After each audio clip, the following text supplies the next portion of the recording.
स्वागत है musical learners का। आज की जो वीडियो है वो हमारी इंट्रोडक्शन वीडियो होगी कि क्लासिकल म्यूज़िक में सुर कौन से होते हैं और इन्हें गायन कैसा किया जाता है।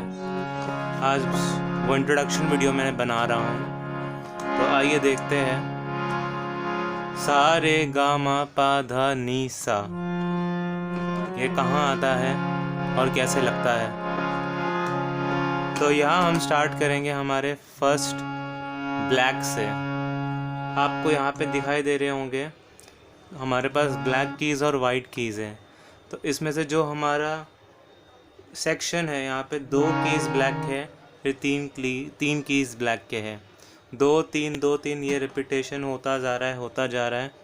तो यहाँ पे हम ऑक्टेव्स को पहले समझ लेते हैं। तो जो हमारा स्टार्टिंग के 2 ब्लैक होते हैं, फिर जो 3 ब्लैक्स होते हैं, ठीक है। तो यहाँ तक अगर आप देखेंगे, ये ब्लैक्स की तरफ अगर हम देखेंगे ब्लैक्स की तरफ से, तो ये जो हमारे 2-3 के सेक्शन होते हैं, ये हमारा होगा फर्स्ट ऑक्टेव। फिर 2 से 3 का ये जो सेक्शन होगा, ये हमारा होगा सेकेंड ऑक्टेव। फिर ये 2 से 3 का जो होगा हमारा, वो होगा थर्ड ऑक्टेव। तो जब भी हम कभी भी रियाज़ करते हैं या हम कभी भी सुरों को बजाते, तो मोस्टली हम ये मिडिल वाला सेकेंड ऑक्टेव को हम प्ले करते हैं, जो यहाँ से स्टार्ट होगा, ठीक है, फर्स्ट ब्लैक से। तो जैसे फर्स्ट ब्लैक की अगर मैं बात करूँ, तो ये फर्स्ट ब्लैक ही हमारा, अगर हम सा पकड़ते हैं, वैसे हम क्लासिकल में अगर हम सीखने जाते हैं कभी मेल स्केल से, तो सा हमारा हमेशा पहला यही होता है, ठीक है। तो ये सा अगर हमारा है, तो इसके बाद में रे गा मा पा धा नी सा, हमें वो भी पता होना चाहिए कि वो कहाँ आता है। तो पहले हम देख लेते हैं कि पहले हम समझ लेते हैं कि ये कैसे होता है। तो अगर मैं यहाँ से देखूँ, सा जहाँ से मेरा स्टार्ट हो रहा है, ठीक है, तो वहाँ से अगर मैं गिनती करूँ, तो टोटल हमारे जो सुर होते हैं उसमें 12 नोट्स होते हैं, 12 नोट्स होते हैं। तो 12 नोट्स के बाद में वापस से हमारा सेम नोट रिपीट होता है। वो कैसे रिपीट होता है आइए समझते हैं। तो अगर मैं इसको सा ले रहा हूँ फर्स्ट, तो इसके बाद में जो मेरा सेकंड नोट होगा, हम नीचे से ऊपर जाएंगे, ठीक है। तो इसके बाद में मेरा दूसरा नोट ये आएगा, ये सुर आएगा, फिर इसके बाद में ये, फिर ये, ऐसे हम आगे बढ़ते जाएंगे, ठीक है। तो ऐसे 12 तक हम गिनते हैं। चलो, तो ये हो गया पहला, दूसरा, तीसरा, चौथा, पाँचवा, छठवां, सातवां, आठवां, नौवां, 10वां, 11वां, 12वां, ये 12वां नोट है, ठीक है। तो अभी 12वें के बाद अगर हम आगे जाने की कोशिश करें, तो हम देखेंगे तो वापस से हमारा दूसरा ऑक्टेव स्टार्ट हो गया, बराबर। वापस से हमारा ये काला फर्स्ट ब्लैक आ गया है, जो हम लोगों ने पहले सा बोला था, ठीक है। तो इसका मतलब 12 सुर तक हमारी लिमिटेशन है। उसके बाद में हम लोग वापस से वही सुरों को रिपीट कर रहे हैं दोबारा से। अभी बात समझ में आई। तो टोटल 12 नोट्स होते हैं हमारे। तो 12 नोट्स में से हम लोग सा रे गा मा पा धा नी सा को निकालेंगे, हम वो सुरों को निकालेंगे, ठीक है। तो अभी उसमें से अभी हमें हमेशा याद रखना, अगर हम सा रे गा मा पा धा नी सा जो गा रहे हैं, ठीक है, तो ये अगर हम इसको सा पकड़ रहे हैं, तो ये हमारा पहला सा होता है। फिर दूसरा ऑफकोर्स रे आता है, तो ये रे हो जाएगा। आपको पहले एक चीज़ मैं बताना चाहता हूँ, जो हम सा गाते हैं, अभी आप बोलोगे कि ये तो 12 नोट्स है, बट अगर हम सा रे गा मा पा धा नी को गिने, तो ये बनते हैं कितने, 1 2 सा, एक दूसरा रे, ठीक है, फिर तीसरा ग, फिर चौथा म प ध नी।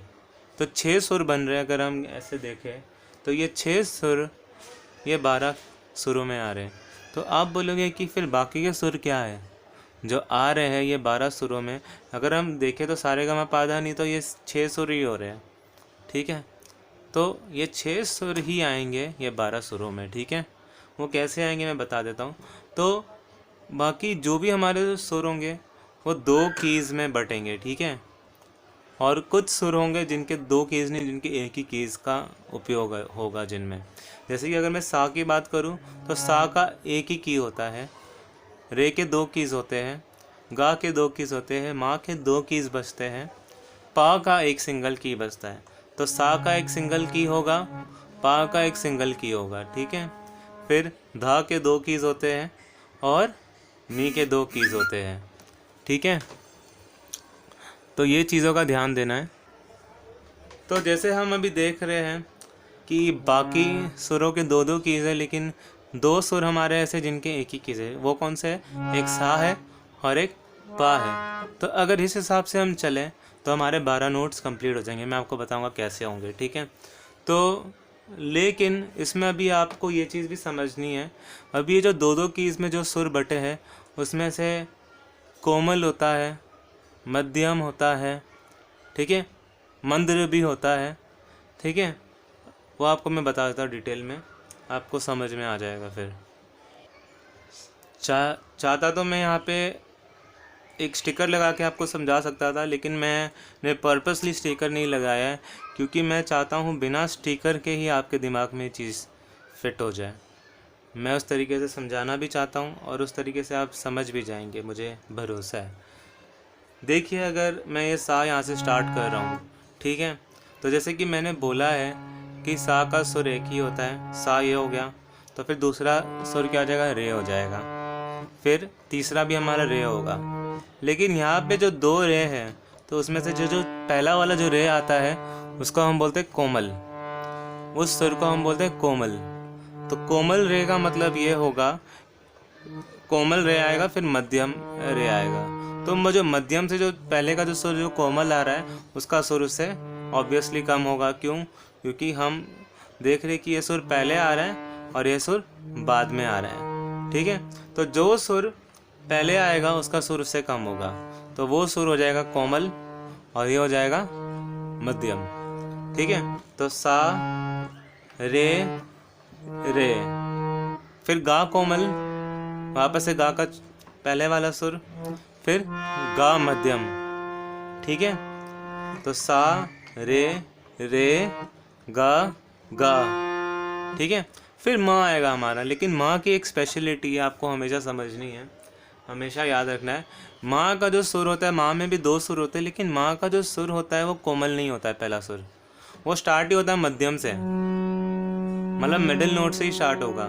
जैसे हमने देखा था कोमल के बाद में मध्यम आता था, फिर नया सुर चालू हो जाता था, गा फिर मध्यम आता था। लेकिन माँ की एक बात है कि माँ मध्यम से ही स्टार्ट होगा, माँ। फिर माँ का जो दूसरा सुर होगा उसको हम बोलते तीव्र, मतलब वो माँ से भी ऊंचा साउंड करेगा मध्यम से, वो माँ के मध्यम से भी ऊंचा साउंड करेगा, तो वो हो जाएगा माँ तीव्र। तो माँ की एक स्पेशलिटी यही याद रखनी है कि माँ मध्यम से स्टार्ट होगा, फिर उसका अगला सुर होता है तीव्र, जो कि सिर्फ माँ में होता है ऐसा, ठीक है। तो माँ तीव्र हो गया। फिर उसके बाद में हम पहुँचेंगे पा, नेक्स्ट सुर माँ मध्यम, माँ तीव्र, फिर पा। और पा का जैसे कि मैंने बोला है कि एक ही सुर होता है, ठीक है। फिर ध कोमल ही होगा, फिर ध मध्यम, फिर नी कोमल, फिर नी मध्यम। तो यहाँ पे हमारे सुर कंप्लीट हो गए। फिर वापस से हमारा कौन सा सुर आएगा? सा। तो सा वापस से शुरुआत हो गया। तो अगर हम देखें तो नी तक हमारे 12 के 12 सुर कंप्लीट हो गए। सही बात है ये, ठीक है। 12 के 12 सुर हमारे कंप्लीट भी हो गए और हमने नी तक का ही प्रयोग किया है हमने इस गायन में। तो नी तक हमारे सारे सुर कंप्लीट हो गए। तो जैसे मैंने आपको ये चीज़ नोट डाउन करनी है हमेशा कि सा का एक सुर होता है, पा का एक सुर होता है, बाकी सबके दो दो सुर होते हैं जिसको हम कोमल मध्यम बोलते हैं। बस माँ में एक चीज़ होती है कि माँ मध्यम से शुरुआत होता है और फिर और एक तीव्र सुर होता है उसके ऊंचा सुर, ठीक है। तो अभी गायन कैसे करना है? तो गायन हमें सिंपल ऐसे ही करना है, सारे मध्यम सुर को गायन करना है। जब भी हम सारेगामा पाधा निसा गाते हैं तो मध्यम सुर को आप गायन करिए, तो आपका सारेगामा पाधा निसा निकलेगा बिल्कुल सुरों में। कैसे? तो मैं आपको बता देता हूँ। तो जैसे सा, तो रे कोमल छोड़ दीजिए, रे मध्यम बजाइए तो रे इधर आएगा, ठीक है। गा कोमल छोड़ दीजिए, गा मध्यम बजाइए तो गा इधर आएगा। माँ मध्यम से ही शुरुआत होता है तो माँ इधर ही आएगा, मा तीव्र हम छोड़ देंगे, पा भी एक ही सुर होता है तो पा यहाँ ही आएगा। फिर धा नी, धा कोमल को छोड़ देंगे हम तो धा मध्यम बजाएंगे, धा ये हो जाएगा, ठीक है। फिर नी हम छोड़ देंगे यहाँ पे तो ये नी मध्यम यहाँ पे आएगा, तो वापस सा इधर आ जाएगा। तो वापस से बताता हूँ, सा रे गा मा पा धा नी सा, ठीक है। तो ये जो टेक्निक मैंने आपको बताई है ये इतनी अच्छी टेक्निक है कि आप अभी कहीं से भी सा अगर ले लीजिए तो अगर आप इस टेक्निक को फॉलो करोगे तो आपके सारे गा मा पा धा नी सा के सुर अपने आप ही निकल जाएंगे। जैसे अगर मैं यहाँ से अगर सा को ले लूँ तो भी मेरे सारे गा मा पा धा नी सा मेरा बजेगा। जैसे मैंने यहाँ से लिया था ना, अब मैं यहाँ से लेता हूँ। तो अगर सा मैंने यहाँ से लिया तो मैंने बोला कि रे कोमल नहीं लेंगे हम, रे मध्यम लेंगे, तो रे कोमल छोड़ दिया, एक सुर दूसरे सुर में पहुँचा तो ये रे मध्यम हो गया। फिर गा कोमल छोड़ दूंगा, गा मध्यम ये हो जाएगा। माँ मध्यम से शुरुआत होता है तो माँ यही रहने वाला है मेरा। फिर माँ तीव्र यहाँ पे आएगा, फिर पा इधर आ जाएगा। फिर धा कोमल छोड़ दूंगा तो धा मध्यम इधर आ जाएगा। फिर नी कोमल छोड़ दूंगा तो नी मध्यम इधर आ जाएगा, फिर सा इधर आ जाएगा। तो मतलब अगर मैं यहाँ से लेता हूँ सारे गामा तो मेरे सारे नीचे के जो वाइट कीज है वही बजेंगे, तो इसमें ही सारे गामा पा धा जाएगा। देखते सारे गा मा पा धा नी सा, देखिए बज भी रहा है, ठीक है। तो वैसे ही आप कहीं से भी सारे गा मा पा धा नी सा बजा सकते हैं। तो ये एक बेसिक थियरी है जिसे जानना बहुत ज़रूरी है। अगर आप कभी भी हारमोनियम या कभी भी कीबोर्ड अगर आप पकड़ रहे हो तो सारे गा मा पा धा नी सा बहुत ही इंपॉर्टेंट है सुरों में। तो आप कहीं से भी सारे गा मा पा धा नी सा अगर आप बजा लोगे तो आप प्रैक्टिस करोगे तो आप सुरों को निकालना भी सीख जाओगे, ठीक है। तो अभी मैं आपको गायन करके एक बारी बता देता हूँ। यहीं से फर्स्ट काले से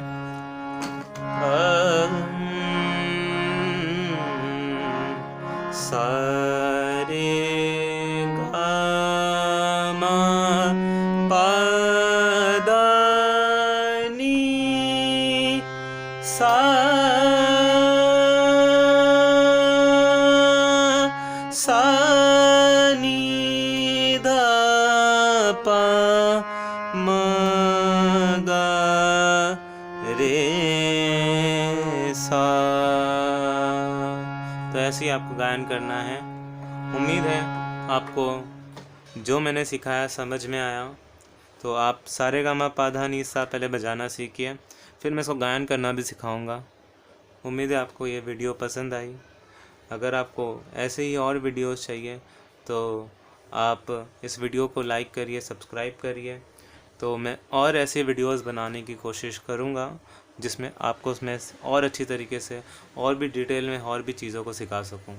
तो उम्मीद करता हूं कि आगे और भी वीडियोस बनेगी और आप और अच्छी तरीके से इसकी बारीकियों को समझोगे, इंडियन क्लासिकल की बारीकियों को।